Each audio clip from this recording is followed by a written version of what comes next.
দৃঢ় উপস্থিতি দিক নির্দেশনামূলক বক্তব্য দিবেন জেলা ও মহানগরের নবনিযুক্ত ভারপ্রাপ্ত কর্মী প্রধান শাহ আলম টিপু ভাই, শ্রদ্ধা হেলাল উদ্দিন ভূঁইয়া বাবুল সাহেব, তারা দিক নির্দেশনামূলক বক্তব্য দিবেন। আমি শুধু শাহ আলম টিপু ভাইকে বলবো, চাচা যান একাধিকবার ডেকে নিয়েছেন কদমে, ডেকে নিয়ে নির্দেশ দিয়েছেন, সেই নির্দেশ মোতাবেক আমি মাঠে কাজ করেছি। আপনার সাথে দীর্ঘদিন কর্মী গ্রুপ পার্টির সময় থেকে শুরু করে একসাথে কাজ করেছি। যুবকর্মীর দায়িত্ব যখন দিয়েছে যুবকর্মীর দায়িত্ব পালন করেছি। এখন স্বেচ্ছাসেবক কর্মী গ্রুপের দায়িত্ব দিয়েছে, সেই স্বেচ্ছাসেবক সবুজ বাহিনীর দায়িত্ব পালন করতেছি।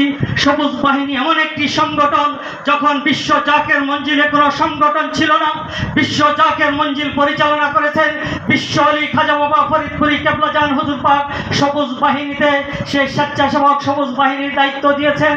আমি যেন টিপু ভাইয়ের কাছে সর্বাত্মক সহযোগিতা চাবো।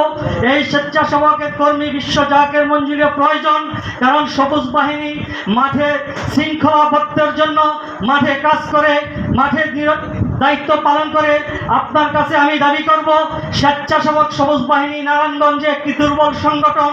এই সংগঠনে আপনি কর্মী দিয়ে স্বেচ্ছাসেবক সবুজ বাহিনীর হাতকে শক্তিশালী করবেন, কারণ বিশ্ব জাকের মঞ্জিল আমাদের তরিকতের রাজধানী, সেখানে নিরাপত্তার জন্য শৃঙ্খলা বজায় রাখার জন্য এই সবুজ বাহিনীর ডিউটি করতে হয়।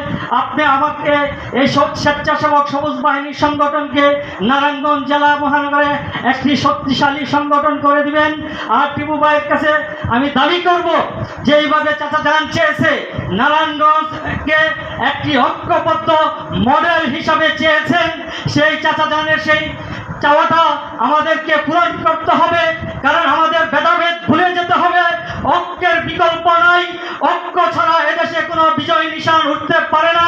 আমি আপনার কাছে দাবি করব, স্বেচ্ছাসেবক কর্মী গ্রুপের একটি অংশ, যুবক কর্মী গ্রুপ একটি কর্মী গ্রুপের অংশ, ছাত্র কর্মী গ্রুপ যুবক কর্মী গ্রুপের অংশ, এই সহযোগী সংগঠনগুলি যদি আপনি শক্তিশালী করেন, তাহলে কর্মী গ্রুপ নারায়ণগঞ্জে একটি বৃহৎ শক্তিশালী সংগঠন হবে।